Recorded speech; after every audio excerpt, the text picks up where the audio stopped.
send his opponent across the ring, fighting out of the blue corner.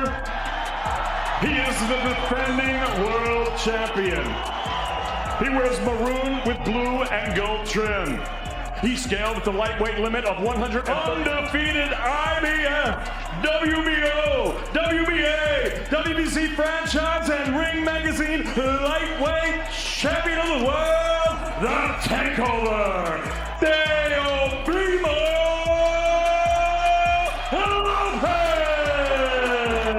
Lopez! Wearing gray trunks with gold trim, he brings a perfect record into the ring. Way of knockout. He is the 2016 Olympic silver medalist, the former featherweight champion of the world, the reigning and... Touch him up, good luck. And right now, see the... Oh, there it is. And there was a left uppercut that just landed. Waiting on a mistake.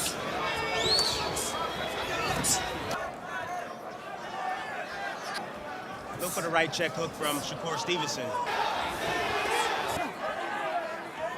Ring. More pressure on Shakur. It have been right here with the straight left hand. Oh, and there's a knockdown scored with the left hand. Pinpoint accuracy and time. That power hand from the southpaw stance. There's a still trying to create those moments for him To attack the body. Good Right shot. hand. Yeah, just because Teofimo is Not liking it at all. state you want to be in, folks, right now. Will get frustrated. He will commit. Really opening up his arms, probing. Shot over the top besides that left hook. He's puzzled by the... So right now, I see a whole lot of movement. Jousting with it. Then he'll step inside, drop his head. He tends... High guard killer right here. Slow him down to the body. Keep him up, keep him up. Good shot. Teofimo tonight. Look, when he leans forward, he dips, he shoots a jab. Miss. On the clap. As he just came out southpaw, frustrated. Just beyond Teofimo's striking distance, forcing constant resets and adjustments. Lopez stayed patient though, prowling methodically, throwing heavy feints, coiling his body, hunting for that explosive opening that would electrify the crowd. For more. Good shot. With the right uppercut. The switch hitter comes in behind that jab and around with that right hand. It was mostly blocked. There's an uppercut on the inside. He's just trying to use that as a rangefinder. He's looking for the uppercut and the combinations. He just threw it. Not liking it at all. Will get frustrated. He will commit. Some rounds belonged entirely to Stevenson, where he appeared completely untouchable, evading punches by millimeters, flowing away from the pocket, landing crisp counters that made the contest look scholarly. Side of himself and go back to his old. Slow him down to the body. Keep him up, keep him up. He got Shakur standing still. Side again. Trying to cut. Shot over the top besides that left hook. He's puzzled by the miss. On the clap. As he just came out southpaw. Front. But then Teofimo would completely change the narrative, bulldozing forward with explosive flurries, pinning Stevenson against the ropes and unleashing hooks that reminded everyone this was serious business. Halfway through, things got tactical as Stevenson started attacking the body, keeping Teofimo's hands high before sneaking shots low, while Lopez answered with relentless forward movement, clinching, grinding, and throwing with serious intentions. Control kept shifting in quick waves, never staying put, like both men were taking turns owning rounds right before your eyes. Shakur Stevenson filled that gap. Speed, what he's doing. Good Right shot. hand from Lopez. Oh, He lunges in. Hand that went low moments ago. You saw Shakur's reaction to Kenny Babas. meeting him with the straight left hand. Oh, there's a knockdown scored with the left hand. Pinpoint accuracy. Stevenson scores the knockdown early in round 6. I think it was more. Down the stretch, it turned into heart against technique. Stevenson remained calculated, picking his moments, managing his gas tank, while Teofimo kept pressing forward, stalking, trying to create something dramatic enough to steal the entire evening. After the final horn, both fighters planted their feet, gasping for air, faces showing damage. neither looking content because this battle refused to give clear conclusions. The arena buzzed with energy, split opinions, and immediate debates about what just unfolded. Oh, I want to bet whatever. Yeah, you want to whatever. Whatever you want to put up. I bet that you can't. No, say it, say it, say it, say it. I bet that your mouth can't fit. Say what you bet. I would smack this. I smack this. What you just say? Hey. You're gonna feel like a foot in your mouth. You're gonna feel like a foot in your mouth. You're gonna feel like a foot in your mouth. Come on, man, you know Hey, that, man. hey, to all y'all, when do you, hey, when does everybody consider I would leaving? smack out of Leaving you, boy. in your mouth. Hey, I would smack out of you. Like, yo, he's an acrobat. Let's now go, he's in the champ. clown mode. During the official weigh-ins, the atmosphere carried more weight than the actual fight would. Stevenson hit the scale first, appearing stone-faced and completely composed. The number settled at 300 points.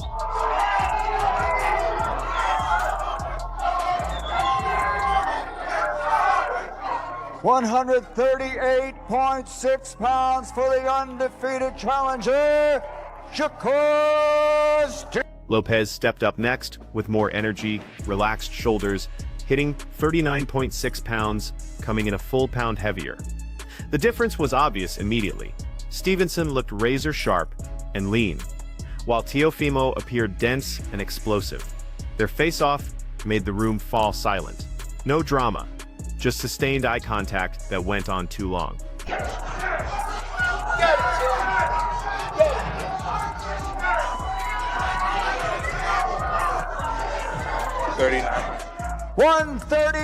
139.6 for the reigning and defending champion. Stevenson never blinked, chin down, while Teofimo pressed forward just enough to test boundaries, chest out, jaw locked. Security stayed close, but neither fighter budged. This was ice cold, measured tension, flash bulbs popped, the crowd held their breath, and right then the fight became inevitable. I'm ready. Honestly, I'm gonna tell y'all the truth. I've been boxing guys like this since I was 8 years old, outboxing them, outsmarting them. This is gonna be nothing different. A lot of energy between you two guys this week. What was your final message to him at that face-off? I can't wait to see him tomorrow. I can't wait. It's my time. I've been ready for this moment since I was a child, and now it's all coming together. The media session dropped its promotional feel and got real once the actual consequences became clear. Rick Reno positioned this as possibly Teofimo's career-defining victory, if he could beat Stevenson, while simultaneously calling it Stevenson's hardest challenge to date. The atmosphere changed, and that's when it stopped feeling like business and started feeling like a fight with real meaning. He upset the odds against Lomachenko, he upset the odds against Josh Taylor, and if he upsets the odds on Saturday, for me, it's the biggest win of his career because I regard Shakur as a better fighter than the other two guys. That's just my opinion. Eddie Hearn made that point even sharper by stressing that neither fighter needed this match for money. This made it obvious. This wasn't about checks or positioning, but about what they'd be remembered for. Two fighters hitting their peak, choosing danger over safety, and picking Madison Square Garden, because legends aren't built playing it safe. But these aren't standard guys. These are guys that are chasing greatness in a sold-out arena that has hosted Muhammad Ali and Sugar Ray Robinson and Rocky Marciano. That's what these guys are after. They're chasing legacy. Everything exploded when James Prince struck the match by guaranteeing Stevenson would handle Lopez, mixing humor with insults and getting personal, immediately cranking up the heat.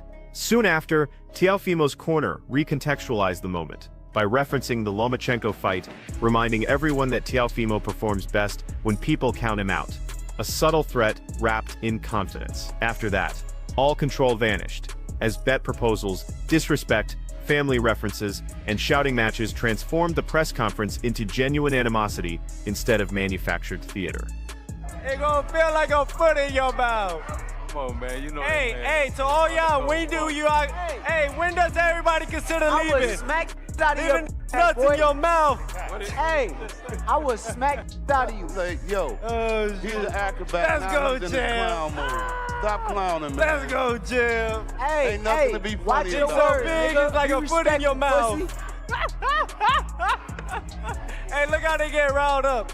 Oh, yo, can it be Saturday already? All right. Let it be Saturday already. Stevenson finally brought everyone back down by sharing why he brought hundreds of kids from Newark with him. A grounded, meaningful moment that made the previous chaos seem even more intense by comparison. He reinforced that approach by stating the fight wasn't personal and that getting emotional shows weakness, showing just how calculated and methodical his mindset really is. Teofimo ended the session completely differently, not screaming or performing, but steady and sure, saying he's never been better mentally or spiritually, calling himself dialed in and finishing with a quiet promise to win that resonated longer than any insults. For real, man. And you know one thing though, hey look, my only last thing, Shakur, and you can't change when it's all that. said and done, You I've can't been in that change- position, Words but can't when it comes change to that. you, Saturday night, make Words sure can't y'all change tune that. in. I'm gonna beat this boy. alright With now, everything when it I comes love. to it, Hey, yo. Make sure when it y'all comes tune to in. it, Yo. when it comes to Yo, it, the way you they box, all not gonna be the way cheering you you box, on after not this. so. Right after that media circus spiraled from legacy discussion into complete mental warfare, Teofimo grabs a side microphone and somehow transforms all that madness into motivation instead of distraction. What stood out wasn't the verbal sparring. It was how Teo described everything as cosmic alignment, energy, perfect timing, like he's battling fate itself alongside his opponent. When he shoots down claims about mentioning family and pushes back against that entire storyline, you hear a fighter who feels twisted by the media and is basically challenging destiny to try him. Then the face-off discussion surfaces and Teo claims he witnessed darkness in Stevenson's eyes. Whether that's real or not, it reveals everything about Teo's current mental state. He's not preparing for a boxing match, he's preparing for a spiritual war, mission against mask. I respected when he slowed down and discussed his father's absence. Not defensively, but straightforward, because that's when Teo becomes most lethal. Composed, thoughtful, not panicking. Or anything that you might have just gotten under his skin where you sense any sort of fear? Oh yeah, it'll show. I just gotta rip it out. Just gotta take it out from his soul. Show the real fear that he has inside him. He said he was doing some mind games in that, in the press conference to get into your head. You feel like he got into your head? You stayed composed the whole time. Normally, when people do that to you, you always stay composed. Do you feel like he got into your head with those mind games? Just What mind games were they doing? be good for your dad, Oh, look how God works. I said it though. When he starts chuckling about getting Stevenson out of his chair and treats it like entertainment, that's vintage Teo playfulness. But there's calculation behind it. He loves disturbing calm waters to see what moves underneath. The most important moment wasn't even about Saturday's explosion. It was his statement that the opening punch transforms everything. That's a fighter revealing he thinks momentum is everything, and he plans to spend it immediately. And when he refuses to reveal any specific game plan, claiming there are multiple options, that's not cockiness. That's wisdom speaking. Teo's entire energy here is contradictory. Part sage, part troublemaker, part pressure cooker, laughing one moment, deadly focus the next. You don't have to buy everything he's selling, but you can't dismiss it either. This wasn't a threat yelled into space, it was a promise delivered with certainty, and those usually land the hardest. Follow him that gives you bad or evil vibes, or his camp or whatever. Just all of it, his persona, the way he carries himself, the way he says he's gonna beat my ass right here, right now if he wanted to. And all I'm thinking about is that time when he punched a civilian at a nightclub in the parking lot, and then when he actually swung and hit a woman at the same time. Every time he tells me he's gonna beat my ass, he'll be right there. That's what comes back to my mind is that video. So, that's evil though. That's really evil. Coming straight off Teo's Cosmic Warrior speech, Stevenson enters with completely different energy, like the atmosphere just dropped from blazing heat to Arctic freeze. What strikes me is how Stevenson doesn't reject the madness. He just minimizes. When he admits Teo tried getting inside his head and he responded in kind, that's not feelings, that's business. He's essentially saying, you test me, I test you back, but I don't camp there. And when he establishes that boundary about family, especially mothers, you hear the structure beneath his composure. He has mental fighting rules, and Teo crossing them just validates Stevenson's theory that discipline trumps chaos. His camp discussion is equally cold, keeping Teo in his thoughts for 12 solid weeks. embracing discomfort, missing family moments. That's not marketing. That's standard procedure for someone treating this like work, not theater. Do you feel like you got into his head, just talking about his dad and, bringing that gift? Was that something that you planned? No, I didn't plan that, but I see he tried to get in my head, so I returned the favor. He got a little bit too disrespectful. How did he get disrespectful? I heard him say something about my mother. I don't like mother games. I don't play certain games like that, so I don't respect that shit. At the end of the day, it's a fight. Good job. Keep trying to do what he's doing, but I got to just stay focused on the task. Then comes the Bud Crawford section. That's where everything clicks. When Stevenson says this time, "I'm going to listen," that's genuinely scary. Because we've witnessed his natural talent already. Now he's promising to add discipline to intelligence. That's a software update nobody wanted him to get. I noticed how he casually breaks down Teo's previous victories as situational, not dismissive, like he's reducing the legend to data points. And when he describes anger as something you save for fight night, that's professional language from someone young. No chest beating, no manifest destiny, just, "I'll deploy it when it serves me." Even his pound-for-pound discussion feels clinical, top 4. Not number 1, not fantasy, just an objective. Stevenson's whole presence here is intensity without desperation. Teo sounds like he's fighting the cosmos. Stevenson sounds like he's fighting a human being. And historically, that difference settles way more battles than people want to acknowledge. Like your title being up on the line at 135 or a title versus title thing? Because he's mentioned that a lot, like only he has something to lose.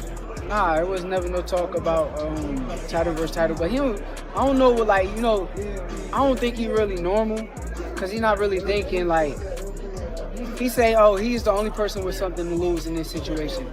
But same way his life on the line, my life on the line too, so I don't look at it that way. I can't see how he's the only person. I am too.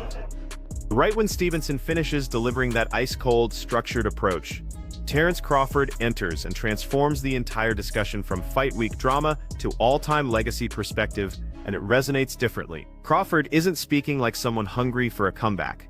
He's speaking like someone who already settled accounts with history. When he breaks down retiring after 3 decades of damage, that's not avoiding competition. That's someone who calculated what his body could handle and decided his legacy already paid the bills. And I appreciate how he kills the comeback dreams by questioning who he'd even fight.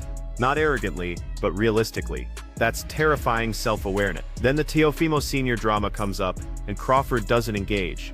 He dismisses it, labels the theatrics accurately, and moves forward. That's veteran composure. He's basically saying, promote your fight, don't drag me into your show. But the real substance comes when he discusses Stevenson's future. Crawford doesn't hesitate. He says when Stevenson beats Teofimo, he's a 4-division champion with tools to surpass even him. Man, listen, a lot of people keep asking me why I retired. When you've been doing this sport since you was 7 years old, and I'm 37 at the time, well 38 when I retired, that's 30 years, bro. 30 years. So you ask yourself, if you've been taking your body through hell for 30 years, would you retire?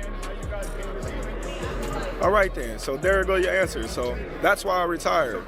There's nothing else for me to accomplish in the sport of boxing. I gave my all to boxing, but I'm not going to give my health to boxing. That's not hype. That's wisdom being transferred. And notice the certainty there. Crawford isn't intimidated by the next wave. He's invested in it. Then he effortlessly compares himself to all 4 kings simultaneously. Southpaw like Hagler, footwork like Leonard, inside game like Duran, distance like Hearns, and it doesn't sound conceited because his achievements support it. What really resonates is his retirement feelings. Relief mixed with sadness that's authentic. He's grateful the suffering ended, but heartbroken because he's leaving his passion. That's not a soundbite, that's a warrior explaining what excellence costs. And when Crawford says boxing keeps evolving and we'll see what happens next, it feels like passing the torch without ceremony. Stevenson's locked on Saturday. Crawford already finished his chapter. Different phases, same story, and you can sense how meaningful that comparison truly is. Well, yeah, for sure. When he beats Teofimo, he'll be a 4-weight world champion. I'm a 5-weight world champion, and I can see him becoming a 5-weight world champion as well. You know, Shakur got all the tools and all the abilities to do bigger and better things than me, and that's what I'm hoping for him to do. So when you step back and examine everything together, the fight that resembled a live tactical clinic, the weigh-in stare-down that communicated more than any trash talk could, the press conference that evolved from legacy discussion into complete psychological battle, Teofimo approaching this like destiny and cosmic alignment, Stevenson handling it like a precise mission, and Crawford observing from above like the final challenge who already beat the game, you understand this wasn't just one moment. It was complexity. Approaches clashing, philosophies competing, eras intersecting, nothing felt simple or resolved. And that's precisely why this matchup resonated so powerfully. One fighter trusted in momentum, disorder, and sheer determination. The other trusted in structure, precision, and perfect timing, and the sport itself stood directly between them, challenging you to choose which approach you believe in when everything matters. No simple conclusions, no clear consensus, just a fight that makes you debate, rewatch, and reconsider what excellence really means. Drop your thoughts below. Who sold you more? Whose approach wins when pressure peaks? And how did you see this entire situation develop? And hey, never forget to like, share, and subscribe to Boxing Headquarters. Catch you in the next one.